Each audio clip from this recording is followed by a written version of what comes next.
আসসালামু আলাইকুম, আমি আব্দুল আহাদ। আজকের এই ভিডিওতে আমি দেখাবো কিভাবে একটি 2D ইমেজকে কিভাবে 3D তে কনভার্ট করতে হয় একটি নতুন নিয়মে। এটা একটা আফটার ইফেক্ট লোগো, যেটা পিএনজি ফরম্যাটে আছে। এখন আমি এটাকে 3D-তে কনভার্ট করব কিভাবে। ফার্স্ট অফ অল আমি পিএনজিটা সিলেক্ট করলাম। সিলেক্ট করার পরে রাইট ক্লিক করে এটাকে আমি একটা প্রিকম্পোজ করে নিব, যেখানে মোবাইল অ্যাট্রিবিউট এটা অন সিলেক্ট করে এটাতে সিলেক্ট করে আমি ওকে দিয়ে দিব। দেখতে পাচ্ছি এটা প্রিকম্পোজে চলে আসছে। এখন আমি এখানে এই প্রিকম্পোজে একটা ইফেক্ট অ্যাড করব, সেটা হচ্ছে এখানে ইফেক্ট অ্যান্ড প্রিসেটে যে যদি আমরা এখানে লিখি SHATT শাটার যদি লিখি, এখানে একটা ইফেক্ট দেখতে পাচ্ছি। ইফেক্টটা আমরা প্রিকম্পোজে দিব, প্রিকম্পোজ অ্যাড করব। দেখতে পাচ্ছি এখানে ব্রিকের মতো কিছু এলিমেন্ট অ্যাড হয়ে গেছে। আমাদেরকে ঘাবড়ানোর কোনো দরকার নেই, এটা আমরা রিমুভ করে নেব।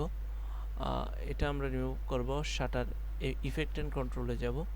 যদি আপনারা ইফেক্ট অ্যান্ড কন্ট্রোল দেখতে না পান, উইন্ডোজে গিয়ে যে এখানে ইফেক্ট অ্যান্ড কন্ট্রোল এখানে যদি ক্লিক করেন, দেখতে পাচ্ছেন ইফেক্ট কন্ট্রোল আমাদের এখানে চলে আসবে। তো আমরা ভিউতে যে আমরা এটা রেন্ডার করে দিব। রেন্ডার করার পরে শেপ লেয়ারে যাব, যে যদি এখানে প্যাটার্নে ব্রিক না দিয়ে আমরা যদি কাস্টম দেই, কাস্টম দেওয়ার পরে আমরা এখানে পিএনজি সিলেক্ট করব। পিএনজি সিলেক্ট করার পরে যদি আমরা ক্যামেরা পজিশন একটু চেঞ্জ করি, যদি একটু -40-তে রাখি, তাহলে দেখতে পাচ্ছি এখানে একটু ডেপথ আছে অলরেডি। যদি ডেপথ আর একটু বাড়াই, হ্যাঁ একটু ডেপথ বাড়িয়ে নিচ্ছি। দেখতে পাচ্ছি এখানে একটা গ্যাপ ক্রিয়েট হয়ে গেছে। এখন আমরা যদি এটাকে ক্যামেরা পজিশনে রাখছি, এখন লাইটিংয়ে যাই, যদি ফার্স্ট কমে রাখি বা ডিস্টেন্স পয়েন্টে রাখি, অ্যাম্বিয়েন্ট লাইটে রাখি, একটু অ্যাম্বিয়েন্ট লাইট বাড়িয়ে দিলাম। এখন এখানে একটা গ্যাপ, এটা আমাদের গ্যাপটাকে ফিল আপ করতে হবে। তো আমরা টেক্সচারে যাব, সাইড মোডে আমাদেরকে কালার অ্যাড করে দিতে হবে। দেখতে পাচ্ছি এখানে হোয়াইট অ্যাড হয়ে গেছে। আমরা যদি এটাকে আমাদের মন মতো অ্যাড করতে চাই, দেখতে পাচ্ছি এটা কালো হয়ে গেছে। আমরা এদিক থেকে ডেপথ আর একটু কমিয়ে নিই। আচ্ছা, ডেপথ আমরা 68-এ রাখলাম। এখন দেখতে পাচ্ছি এখানে একটা ইফেক্ট অ্যাড হয়েছে, সেটা হচ্ছে এখানে ফোর্সের কারণে এটা ভেঙে ভেঙে যাচ্ছে, বা এই ইফেক্টের কারণে। এখন আমাদেরকে এগুলো কিভাবে কমাবো, সেটা আমরা এখানে যেগুলো আছে ফোর্সগুলো সবগুলো 0 করে দেব।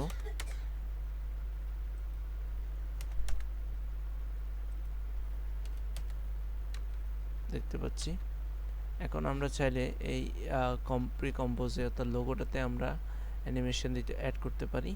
কীভাবে আমরা অ্যানিমেশন করব, আমরা ইফেক্টে যাব, শাটারে যাব, এবং ক্যামেরা পজিশন দেখে ওয়াই পজিশনে এখানে একটা কিফ্রেম অ্যাড করব। যদি আমরা 3 সেকেন্ডে যাই, যদি 3 সেকেন্ডে গিয়ে যদি +92 দেই, তাহলে দেখতে পাচ্ছি একটা সুন্দর রোটেশন আসছে আমাদের লগোর।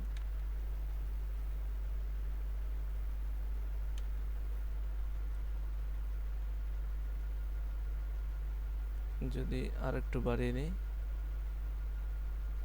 হ্যাঁ এখানে 248 দিয়ে দিচ্ছি, তাই না?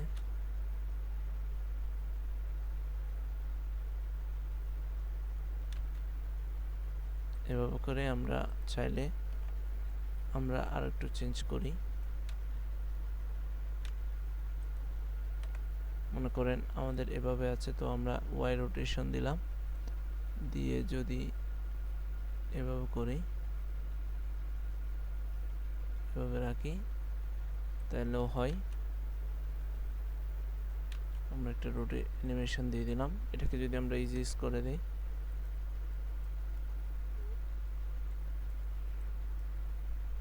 যদি ইজিস করে দিই তাহলে দেখতে পাচ্ছি একটা সুন্দর অ্যানিমেশন ক্রিয়েট হয়ে গেছে। অর্থাৎ পিএনজি থেকে আমরা এটাকে 3D তে কনভার্ট করে নিলাম। এভাবে চাইলে আমরা একটা পিএনজি ইমেজকে 3D তে কনভার্ট করতে পারি। যদি আপনাদের এই ভিডিওটি ভালো লেগে থাকে তাহলে অবশ্যই একটি লাইক, একটি শেয়ার এবং একটি কমেন্ট করবেন এবং আমাকে বেশি বেশি সাপোর্ট করবেন। ধন্যবাদ সবাইকে। আসসালামু আলাইকুম।